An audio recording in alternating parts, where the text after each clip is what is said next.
Good morning. Welcome to our last spirituality and leadership workshop. In this workshop, we will experience the 10th dimension of our spirituality, the dimension of social action, a driver of leadership. In this workshop, we cannot experiment, but we can share the experiences of others. I will share with you two experiences of social action of some friends. Narciso and Malena Muñoz, two good friends, along with their families, friends, and volunteers, periodically walk the streets to help the homeless. They provide assistance and support to homeless individuals and families to help them regain their dignity and their place in society, finding a home for every homeless person. In 3 years, they have taken almost 3,000 people off the street. A very good friend, Hector Maria Armelin, and a group of volunteers in a poor neighborhood in the province of Buenos Aires, Argentina, created an integral development center for the assistance and human promotion of individuals and families in situations of extreme need. The center provides more than 500 children and their families in vulnerable situations with free food, education, job training, support for housing improvement, medical, psychological, and labor assistance, community development, and accompaniment. There are unlimited social initiatives, but the question is, so what do I care? Why get involved? Our spirituality connects us to ourselves and to others, moving our compassion and our desire to do good. Spirituality and social action involve each other. Spirituality leads to social action. It strengthens us, broadens our horizons, and motivates us to do good work for others. Meditation leads us to a kind and engaged spirituality, where people share their being and nurture their compassion and justice. Silent prayer allows us to be attentive and alert to the need for compassionate and loving action in the pursuit of justice. At the same time, social action nourishes and enriches our spirituality. Moreover, social action is a requirement of spirituality. Contemplation without action is like a fantasy without substance. The active life is a preparation for the contemplative life. The Bible has multiple passages where it reflects the centrality of love of neighbor, from the first commandment of love of God and neighbor to defining the mission of the Messiah in both the Old and New Testament oriented to the neighbor. The passage of the rich young man marks a new morality, based not only in complying with moral norms, but on seeking perfection, on giving everything to help those in need. The highest way of life is to follow Christ, clinging to his person in his way of love. How can we cling to God in this way of love? The parable of the Good Samaritan insists on the value of social action. Jesus asked, "Which of these three, in your opinion, was a neighbor to the victim of the robbery?" He answered, "The one who treated him with mercy." Jesus said, "Go and do likewise." A contemplative attitude allowed the Good Samaritan to perceive the situation of the dying man, attacked by the robbers, to be sensitive to his plight, and to have the will to help him. Jesus gives a clear guideline of the criteria that defines who goes to heaven and who does not, based on social action. "Come you, blessed of my Father, possess the kingdom prepared for you from the foundation of the world. For I was hungry, and you gave me something to eat. I was thirsty, and you gave me something to drink." Jesus even says that it was he who was hungry and thirsty. That is, we had mercy on him. Early Christianity promoted social action as a requirement of spirituality. For Maximus the Confessor, contemplation without action is like fantasy without real substance, while action uninspired by contemplation is sterile and rigid. According to John Kashan, the active life was a preparation for the contemplative life.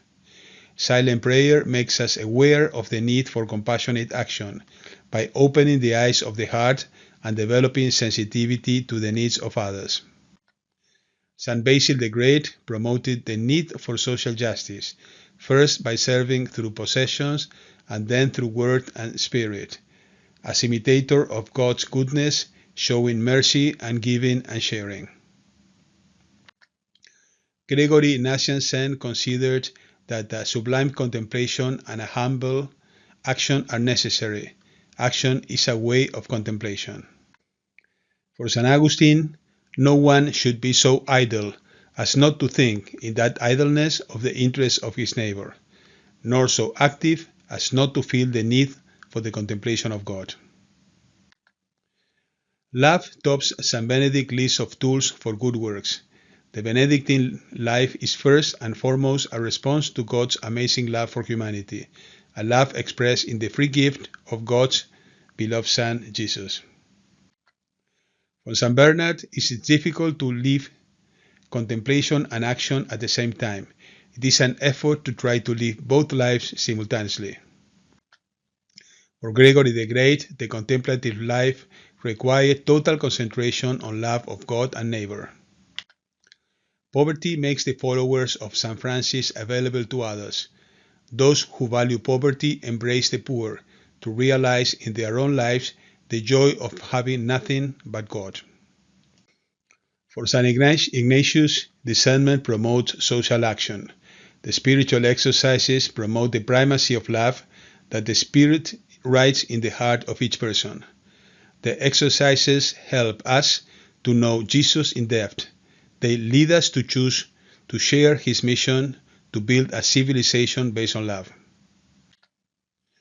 For Teresa of Avila, during silent prayer, the will is united to her God and leaves the other faculties free to occupy themselves in the service of God. For Luther and Calvin, the life of God breaks into our reality, opening a new way for us, a new dawn, a new glory. The presence of the Lord provides a quiet space that illuminates our lives, gives us the energy to engage with the world, promoting social action.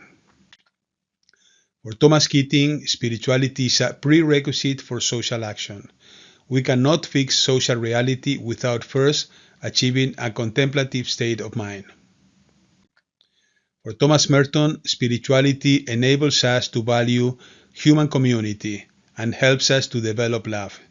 Spiritual life experiences the presence of God, leads us to connect with others and serve the community. Contemplation does not mean isolation, withdrawal, introversion, emptiness, or unconsciousness. This represents a failure of spiritual life.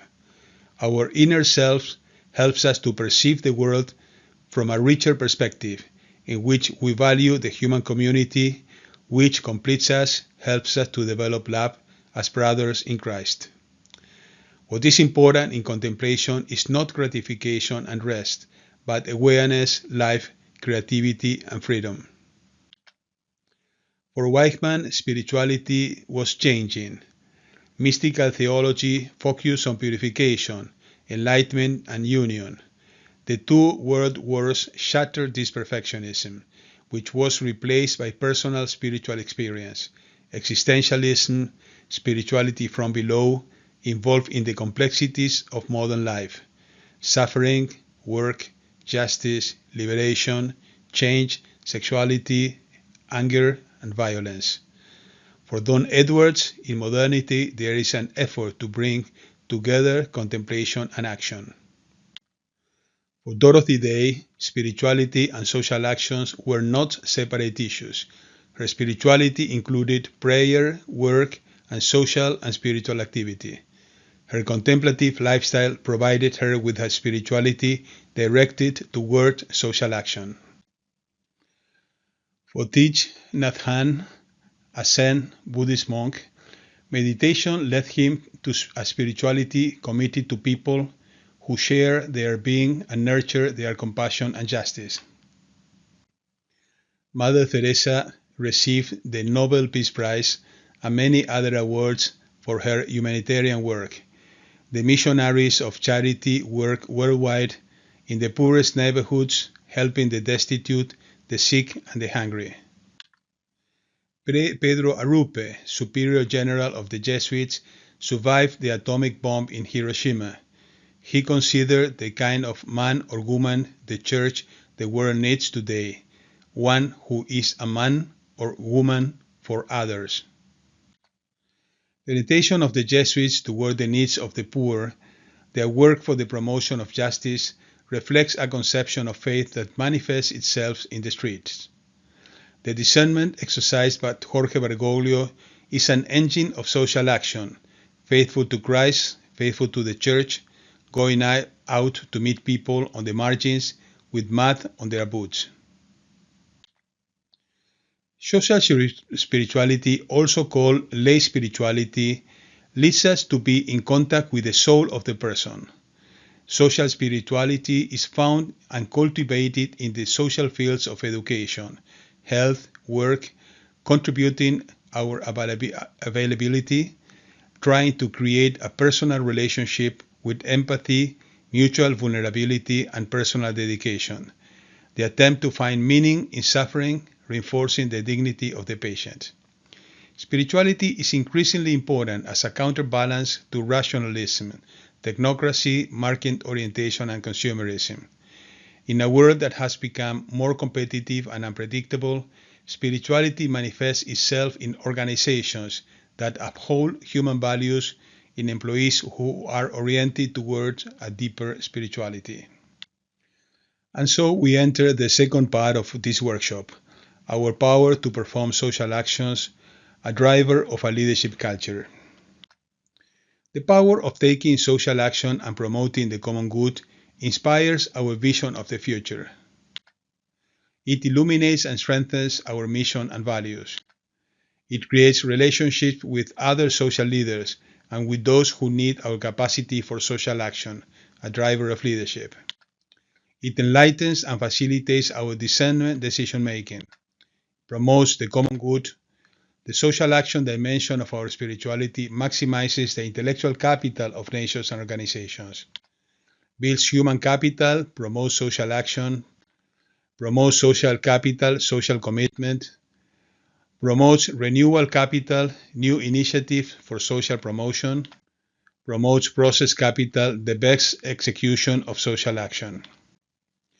The social action dimension of our spirituality promotes the common good, integrating and harmonizing society, building a leadership culture superior to individualistic and collectivist cultures.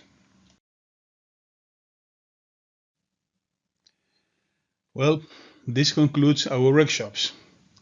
May these workshops help us to develop our spirituality, to live life in all its fullness, positively, happily, to help us build our leadership, a leadership culture that maximizes the common good of the whole society, that unites and harmonizes society, that leads us to peace.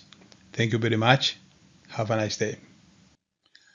I invite you to visit my website, where you can download for free some books that I wrote, which contain the research material that give foundation to these workshops.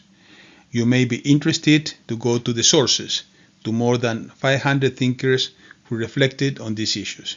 You can also find videos summarizing these books.